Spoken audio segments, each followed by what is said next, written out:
This blue line is the 10-year average. This is a condition index score that takes into account what percent of the crop is excellent, what percent good, fair, poor, and very poor, all in one number. You can see the red line is last year's, and then the green line is this year's. So we started off with the second highest rating on record. The records go back to 1986. We've dropped down now to, I think, tied for the fourth highest, but it's a good start. The correlation, as you see in the bottom chart here, bottom graphic, is we have all the crop ratings for this week of the marketing year, or the growing season, this week of the growing season there, and you can see where we rank, not very many years higher than us for this week. And the blue line is the final yield for each of those years.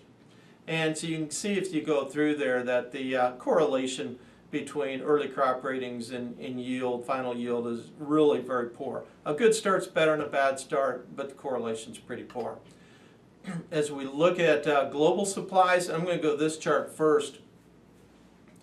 The blue lines indicate USDA's projection of world ending stocks, and then I translate that into days of supply. And so right now for the 18-19 marketing year, USDA calls for stocks of just 52-day supply. That's getting very close to where we were back in 2010 to 2012, in that time period when we saw record corn prices. If you take China and the United States out of it, China because they're not exporting, and the United States out to see where the rest of the world's at that we trade with, then it's a 38-day supply, which is really less than where we were back when we had record prices in 2011, 2012. So the rest of the world's on a just-in-time supply. Now we go back and look at China specifically.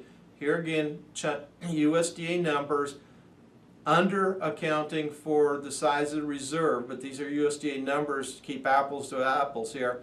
And we're down to an 89-day supply, which is at the level at which China back in the mid-2000 decade opened up the floodgate to start allowing greater imports, and also tried to expand production significantly with their price supports, pushing them above $9 a bushel. No indication of that yet, but rather what we see is this fitting into the trade negotiations, and we think China, in order to try to reach an agreement on trade in the current trade talks, will offer to buy a lot more U.S. corn going forward, starting probably in the 2018-19 marketing year. Maybe not to the last half of the marketing year. It still depends on, do we have the estimate of the size of the reserve accurately, and at what level, how far will they allow that reserve to go down before they say we don't want it to get any smaller. That'll be one of the keys as well.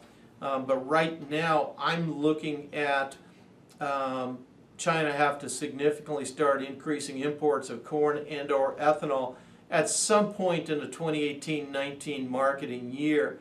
That could go plus or minus 6 months really at this time, depending on questions that we don't have answers to from China on how they're going to approach us from a policy standpoint.